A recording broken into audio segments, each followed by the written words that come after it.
Hello and welcome to the Broken Sword. Today we are looking at the Wars of Beleriand. Build me an army worthy of Mordor.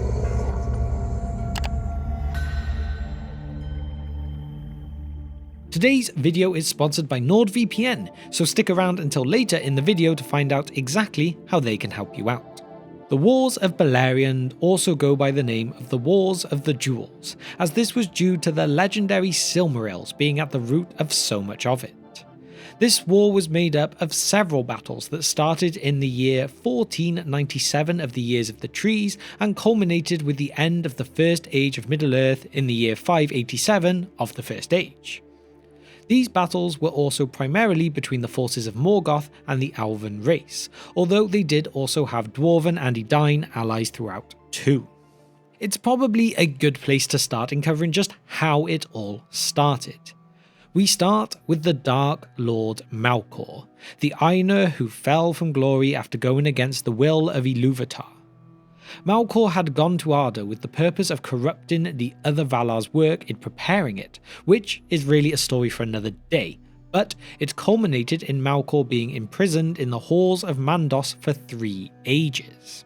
Here, he spent his time plotting his revenge. He faked his repentance and was granted pardon by Manwë, the king of the Valar. Malkor would learn of the Silmarils created by Feanor, son of Finwë, a king of the Noldor. Malkor would lust after them, so in time Malkor had allied himself with the great spider Ungoliant, and they destroyed the 2 trees of Valinor, all because of Malkor's jealousy, and then they fled to Middle-earth, but not before Malkor also killed Finwë at the doors of Formenos after Finwë had refused to back down from this great evil. Malkor had chosen this time to attack as at that time there had been a festival in Valmar, so Formenos was quiet. After killing Finwë, Malkor was able to steal the Silmarils for himself. And it was from here that Feanor cursed Malkor, now naming him Morgoth. And Morgoth, although it was only just, managed to escape from Ungoliant after she had turned on him. Ungoliant had come so close to devouring Morgoth, but before she could, Morgoth's loud cries alerted his Balrogs that lay in Angband, and they came to rescue him. From here, Morgoth returned to his stronghold of Angband, where he rebuilt his fortress and bred countless orcs. Now, this is where we approach the first of the battles of the Wars of Beleriand, and this one is known simply as the First Battle of Beleriand. And this took place in the year 1497 of the Years of the Trees. Morgoth's plan was to gain mastery over the land quickly, but the forces of the elves and dwarves in Beleriand had other ideas. From Angband, Morgoth sent out 2 great armies, one to attack the west of Beleriand and the other to the east. The western assault was intended to cut off the elven king Thingol from Círdan, and although Círdan led his elves of the Havens in a counterattack, they were driven back behind their walls and a siege was laid upon them. As for the east, King Thingol went on the offensive from the off, leading a host of Sindar elves along with his ally of the elven king Denethor and his Nandor elves, and they managed to surround the orc force. However, the orcs were strong, and they managed to kill the king Denethor before Thingol could come to his rescue, for the orcs were dressed in heavy armour, and the Nandor elves from Osirian were not as war-ready. Although Denethor fell, Thingol and his force were able to wipe them out and send them running in retreat, but most straight into the axes of the dwarves of the Blue Mountains as they came as reinforcements too. In response to this battle, the Nandor elves of Osirian declared that they would no longer have a king declared for them, or take part in any war between the elves and Morgoth. Thingol would also take all of those of the Sindar that wished to avoid any more war into the forests of Naldoreth and Region, and from here the Maya and wife of Thingol, Melian, would conjure an invisible wall of shadows and bewilderment to protect them. Even though this first battle was over in the east, the Havens still remained under siege in the west, with no support. With that first battle now done, I think this is a good time to let you all know about today's sponsor, NordVPN, as they have been amazing in supporting us to help us create our Middle-earth content. Now, just picture it. You are Denethor sat in Minas Tirith, and you uncover one of the Palantir. You wish to find out information on the goings-on of the Dark Lord Sauron in Mordor, and instead of thinking you could contest with his will because, that's a bit foolish, you hide yourself from him and make him think you are somewhere else instead. You hide your true location. This is essentially what Nord can do for you on up to 6 of your devices at the same time. They have servers with the speed of the charging Rohirrim, 24/7 customer support, and protection anywhere you go from Gondor to Wales to Mordor to the USA. Another great bonus too, imagine the situation where you are sat at home, you go to put on the Fellowship of the Ring to dive back into Middle-earth once again, but no, it's not available in your country's Netflix. Well, with the help of NordVPN, that is no longer an issue, just change your region and boom, you can see that Took be oh so foolish again. So what have you got to lose? Use our link that will be pinned in the comment section below or as shown on screen to get that holiday season deal. That if you do right now, you will get that additional 1 month free as well as a huge discount. This is a limited time offer only though, so why leave yourself potentially vulnerable online when you can go for this deal? So, with you now safe with the knowledge of NordVPN, let's move on to the second battle of the Wars of Beleriand. The second battle of the Wars of Beleriand, also known as the Dagor-nuin-Giliath or the Battle Under Stars. This battle took place quite shortly after the first battle, also being in the same year of 1497 of the Years of the Trees, and this was the first that the Noldor took part in against the evil of Morgoth. Although Morgoth had lost the first battle, the war was far from over, and he had still managed to inflict heavy damage on the forces of good. However, the Noldor, who were the second clan of the elves to make their way to Aman, were led by Feanor in their attempt to reclaim the Silmarils that he had created and that had been stolen by Morgoth. Feanor had led a group of those loyal to him across the sea and landed in Middle-earth, which included his 7 sons of Maedhros, Maglor, Celegorm, Caranthea, Curufin, Amrod and Amras. And they made their way to Hithlum, where they set up a camp on the edge of Lake Mithrim. Feanor had burnt their ships after crossing, but this alerted scouts of Morgoth, who sent a host of orcs and werewolves to ambush them. Morgoth's forces reached the elven camp before it was completely fortified, and as the orcs also severely outnumbered the elves, they were confident of victory. But it was not the simple thing of numbers that would decide the winner, as the Noldor still possessed the power from the light of Valinor, and this meant that the elves made light work of this ambush. The orcs retreated, but the Noldor pursued them. However, these orcs met up with the orcs that had besieged Círdan and his forces from the first battle to regroup. Again, this did not help the forces of evil that much, as there was a force of elves led by one of Feanor's sons, Celegorm, that ambushed this group as well and pushed them back further. For 10 days this battle was fought, and the elves were relentless in their attack. Only a few orcs remained, but even this did not satisfy Feanor enough, for he still pursued them in all his wrath. This is what led Morgoth claiming one of his first victories. The orcs had managed to retreat to near to the fortress of Angband at the edge of Dor-dai-Deloth, and this is where the trap was sprung, for Morgoth sent forth the Balrogs of Thangorodrim. Although Feanor put up a good fight, the Balrogs were too much, and the Lord of the Balrogs, Gothmog, delivered the fatal wound to him. The armies of Feanor's sons were powerless to stop this, as they could not reach their father in time, but when they did arrive it was enough to send the orcs and the Balrogs into a retreat. Feanor would be carried away by his sons and would pass on in a way that no other would ever do again, with his body turning to ashes while he cursed Morgoth 3 times, and his sons were now left with the oath to fulfill the recovery of the Silmarils. After this battle, Morgoth feigned the surrender of one of the Silmarils in return for the Noldor to leave Beleriand and the war. Maedhros, the eldest son of Feanor, planned to feign negotiations as well. However, the company Maedhros took was overwhelmed by the greater force that Morgoth took with him, and so Maedhros' company were completely wiped out, and he was taken hostage and was to be hung by one wrist on the edge of Thangorodrim for 30 years. Now before we reached the third official battle, there was also a smaller one fought too, with this one being called the Battle of Lammoth, and this was fought against the orcs who had come from Angband to Lammoth, being the shoreland region to the northwest of Beleriand. The orcs would launch a surprise attack which would result in the death of Argon, Fingolfin's youngest son, after Argon had taken down an orc captain, shifting the momentum of the battle. Fingolfin's army would go on to win this battle and then make their way to the gates of Angband itself. However, he was smart enough here to realise that his force could not overrun the fortress, so they withdrew to Lake Mithrim, the same location that the Sons of Feanor had set up camp in. And as these two forces of elves did not exactly see eye to eye, Fingolfin set up his camp on the northern shores of the lake, while the other was set on the southern shore. And this is where we now come to the third battle of the Wars of Beleriand, and this is 60 years after Battle Under Stars. This one is called the Dagor-Aglareb, also known as the Glorious Battle. This battle was again fought between the Noldor and the forces of Morgoth, and now, being the year 60 of the First Age, the rising of the sun and moon had brought new fear into the orcs. Also during this gap, the cousin of Maedhros, Fingon, had rescued him from his captives, and the Noldor established themselves within Middle-earth, having made contact with the Sindar that inhabited Beleriand.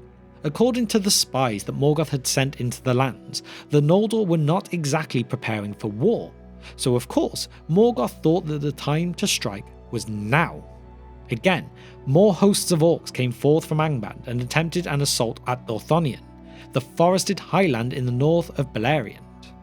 However, these spies turned out to have really underestimated the strength of the Noldor, as they were far more prepared for war than Morgoth had been told.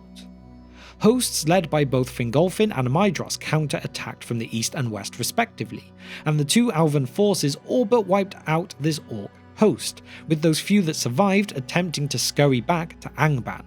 But again, this was not without pursuit, and any that tried to run were hunted down as well and slain by any pursuing Noldor forces. After this, the Noldor knew that they could not sit back, so they took the fight to Morgoth and lay siege to Angband. The siege of Angband lasted for nearly 400 years, and although they could surround almost all of the fortress, they still did not possess the sufficient strength to lay on a full-scale assault. Morgoth would attempt to counter-attack during this time too, sending orcs north hoping to catch Fingolfin off guard. But they were completely aware of this plan, and it was quickly shut down by Fingon and his host. This is where Morgoth came to the realization, and this would be a big moment for the forces of evil. Morgoth now accepted that orcs alone were not enough. He needed a newer, greater evil at his command, and so he began to devise his new evils. 100 years later, a dragon would appear, Glaurung. However, Glaurung was only a half-grown dragon at this point, but he was still strong enough to be able to drive back the elves, and so they retreated to the highlands, where the elves of Fingon were able to hold him off by the use of their archers. Morgoth started to hold off on open attacks at this point, and the two forces were really just reaching a stalemate. At this point, it really could go either way. Now we approach the fourth battle of the Wars of Beleriand, the Dagor-Bragollach, or also known as the Battle of Sudden Flame, and this battle came about in the year 455 of the First Age. During this gap, it was considered to be a fairly peaceful time with a lack of open war. The elves took this time to establish cities throughout Beleriand and were further strengthened by men entering the region too. Fingolfin never truly rested though, as he knew they had only managed to stall Morgoth, not defeat him, so eventually another great battle would no doubt break out. But the other Noldor were quite happy to continue in their peaceful ways, as they knew starting another battle would just result in more lives lost. This just meant Morgoth was able to continue building his powers and armies unopposed, and that is up until this year of 455, when he finally thought his preparations were ready. And so, one night, Morgoth sent out rivers of fire, taking out many of the elves, either directly or in the confusion of the flames and smoke, as Glaurung, Balrogs, and a vast number of orcs came forth from the stronghold, showing no mercy to all that they came across. The region of Dorthonion took the initial brunt of this assault, and it did not take long before it was overrun. The elves Angrod and Aegnor, who were the brothers of Galadriel, were slain at this time, along with many of Beor's folk, who were known as the First House of the Edain, and this included their leader, Bragollach. King of Nargothrond, Finrod, would bring reinforcements from the south, but they could not match Morgoth's power, and almost all were wiped out. That is, until Finrod and a few others were all that were left, surrounded and weakened. There was no hope here. That is, until the brother of Bragollach, Barahir, came to the rescue. They only just managed to fight their way through their opponents until they could escape south to Nargothrond. It was in fact this deed here that meant that the Ring of Finrod was given to Barahir, and this ring, the Ring of Barahir, was the one that worked its way through the ages all the way to Aragorn, son of Arathorn, that we meet in The Lord of the Rings. Several smaller battles were also fought. Fingolfin and Fingon were forced to retreat their armies back to the mountains, and in the mountains there were fortresses that fierce battles took place at between the orcs against elves and men of the north. Maedhros and his forces were attacked heavily by the forces of Morgoth. Celegorm and Carufin too suffered heavy losses, and even Maglor with his cavalry were no match and overrun. Although they were suffering losses, Maedhros and Maglor were at least able to stop Morgoth taking the fortress on Himring, which was a hill located in the northeast of Beleriand. And so, with these victories, the forces of Morgoth had broken the siege of Angband, and his evil now spread itself out like a virus into the lands. After all this, the sons of Feanor were separated and scattered, except only for Maedhros, who managed to continue to hold on at Himring. After nearly a year of fighting, Fingolfin, the king of the Noldor, could not take any more losses to his king, and thus rode in his fury to Angband to challenge Morgoth himself to single combat. This duel was legendary, and although Fingolfin managed to land several great strikes and wounds on Morgoth with his sword Ringil, he could not quite match up to the almighty strength of Morgoth. And so, by Morgoth's hammer, Grond, Fingolfin was struck down. It was said Fingolfin's fury was so great that day that those that saw him thought Orome himself had come to challenge Morgoth. But still, this was not enough and ended up being a big loss for the forces of good and a great win for Morgoth. Morgoth would not be able to add insult to injury though, as the king of the Eagles, Thorondor, saved Fingolfin's body and took it to Fingolfin's second son, Turgon, where he would be given a proper burial. Before the next main battle, there were a couple of smaller ones too. In the same year, the Noldors suffered another defeat in the Battle of Aglon Pass, where the horsed archers of Celegorm and Carufin could not withstand the pressure of Morgoth's forces. They lost the Aglon Pass and fled down south to Nargothrond, where they would join up with the armies of King Finrod. Then also 5 years later, Barahir of the House of Beor would be killed by a pack of orcs in their hideout in Tarn Aeluin, which was a clear blue mountain lake located in the eastern highlands of Dorthonion. It is in fact Sauron who would discover this hideout on Morgoth's orders, so that he could kill Barahir. Although all those at the camp were killed, Barahir's son, Beren, would not be present, and so returned to find his father and friends dead.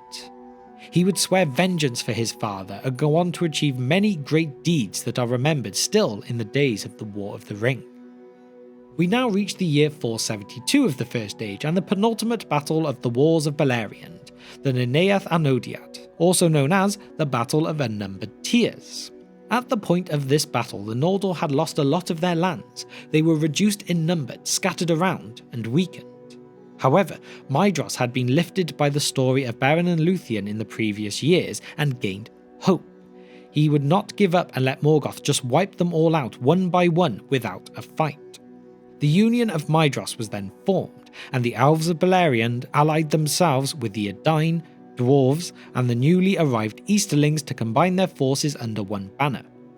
Forces of Maedhros and Fingon would gather in the east and west respectively. Maedhros would march for the desert of Anfalglyph, and Fingon would find reinforcements from Turgon, who came with 10,000 strong after they had previously hidden themselves away in Gondolin. Morgoth still had spies dotted around though, and so, to stop these two forces joining, he sent two great forces of his own to meet each army. This surprised the forces of Good, as they had hoped their western host would remain hidden and appear as a game changer later in the battle. Obviously, this did not go to plan. Morgoth had more evil plans afoot too, for he had previously captured the Noldorin elf Galmir, and he brought him forth for all to see. Morgoth taunted them with Galmir as his brother, Gwyndor, stood amongst Fingon's ranks. Morgoth brutally murders Galmir here for all to see, and Gwyndor was filled with rage, and so he broke ranks.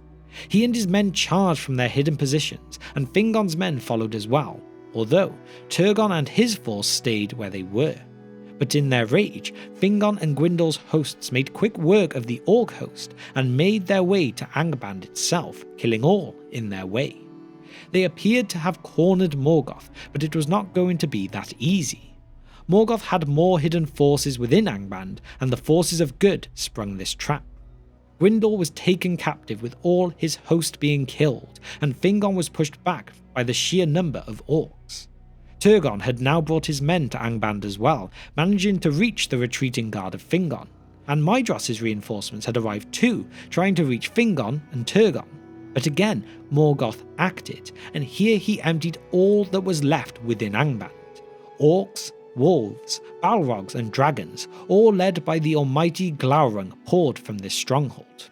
The forces of Good still held hope though, for if they could unite then their power could still be enough to prevail, but it would not be easy, for the man, Uldor, who had travelled with Maedhros had betrayed him. He had always been working for Morgoth and now attacked Maedhros from behind. Maglor was enraged and struck down Uldor, but the forces of Good were being overrun. Their hope was fading. They were now being attacked from three sides, and their armies were becoming scattered. Luckily, the dwarves of Belegost, led by Azaghal, came to their aid and held off Glaurung, give the sons of Feanor the chance to escape, for their strong iron armour was a much better defence against the dragon than anything that the elves or men possessed. In fact, Azaghal delivered a great blow to Glaurung when the dragon trampled the dwarf lord. Here, he managed to drive a dagger right through the stomach of the dragon, and although he did not kill the dragon with his dying blow, it sent Glaurung retreating in pain. Azaghal fell here, and the dwarves picked up their fallen leader, carrying him from the battle. Amazingly, none dared to stand in their way, and all just let them leave, for the wrath of these dwarves here was so great that no one would dare challenge them in this moment. The next to fall was Fingon, for he had been struck down by Gothmog, the lord of the Balrogs, in single combat. Here, Hurin begged for Turgon to now retreat and return to Gondolin, for Turgon was now the only remaining elf of the House of Fingolfin, and with Morgoth still not knowing where Gondolin was located, they would still be able to hold on to some hope. Hurin, with his brother Huor and their host, formed a final stand blockade to give the elves the chance to retreat. Here, these men fought valiantly. Huor was struck down by a poisoned arrow. The host of men were all wiped out. But Hurin would not fall here, for he fought with such wrath and determination that he slew more than 70 orcs and trolls, only being stopped when the weight of their corpses pinned him down. And here, by Morgoth's orders, Hurin was taken alive by Gothmog. Morgoth had gained complete control now in the north, and any elves they captured were sent to be slaves in the mines of Angband. Morgoth inched ever closer to a complete victory.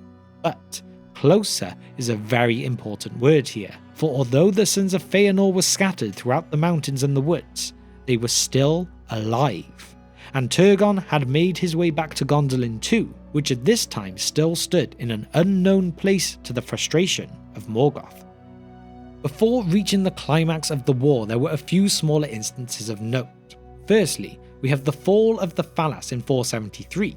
Here, Morgoth had launched an attack on the western coast of Beleriand, which resulted in the loss of the Falas and many of the elves that lived there. However, Círdan and a certain Arnoediad managed to escape and set up a new camp at the Isle of Balar. Secondly was the sack of Bar-en-Danwedh, and this was in the year 489. This is where the petty dwarf Mim betrayed Turin, Beleg and the Galwraith, with only Turin and Beleg making it out of the Orc assault alive. and of these, Turin was taken alive to Angband, and Beleg was left wounded and bound to the ground to the mercy of Mim. Thirdly, we had the Battle of Tumhalad, and this was in 495.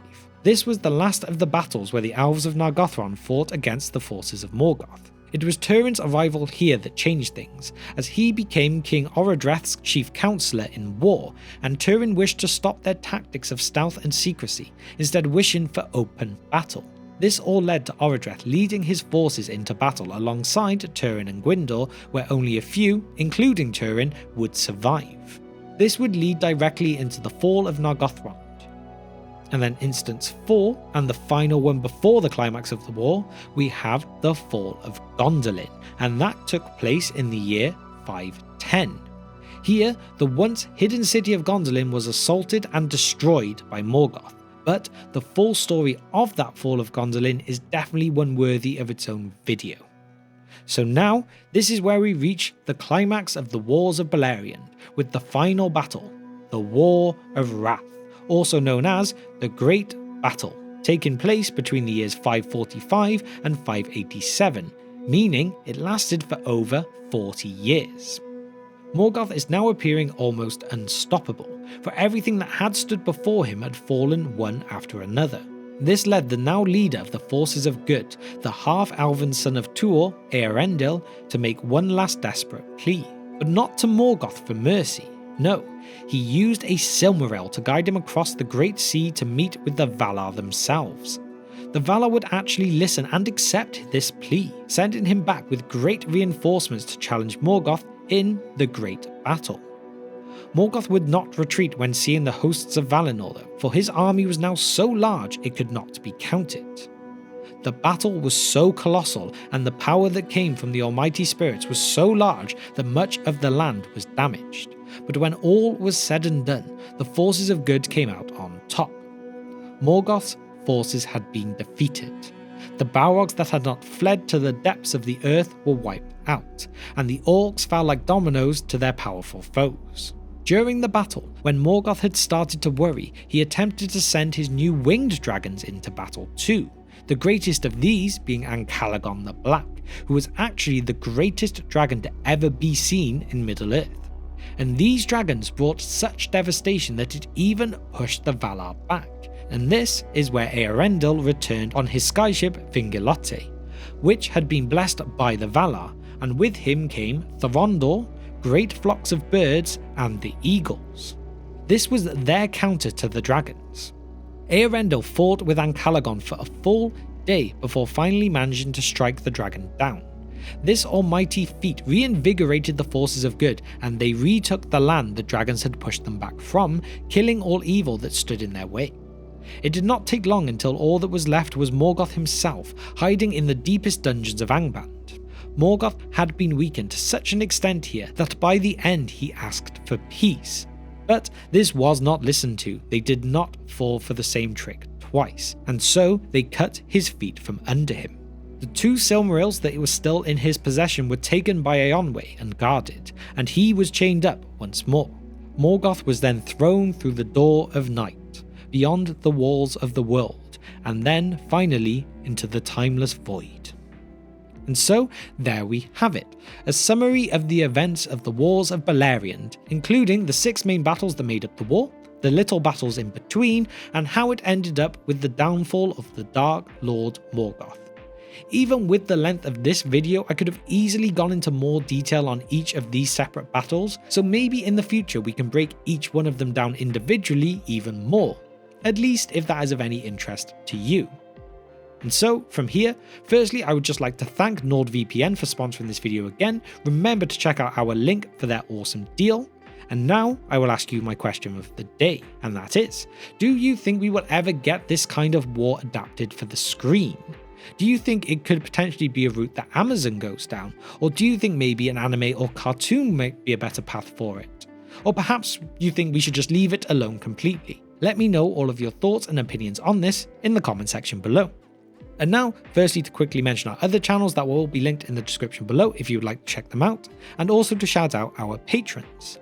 Firstly, our Divine Power tier members of Kevin, Abram, Matt, and Glorfindel of Gondolin. You are all Awesome. And a big thanks to our Fire Demon tier members of Nashith, Danvasteel and Gregory. And as well, I cannot forget the Wizard Staff tier members of John and Andrew. You are all true legends of the Brohirrim, and we couldn't do all this without you. Finally, a massive thank you if you have managed to reach the very end of the video with me today. Please hit that subscribe button and the bell icon too if you have enjoyed it. The YouTube algorithm seems to be massively against us right now, so any likes, comments, shares, anything like that would be a massive help to us at this time. And so, massive thank you once again, and I will see you next time on The Broken Sword.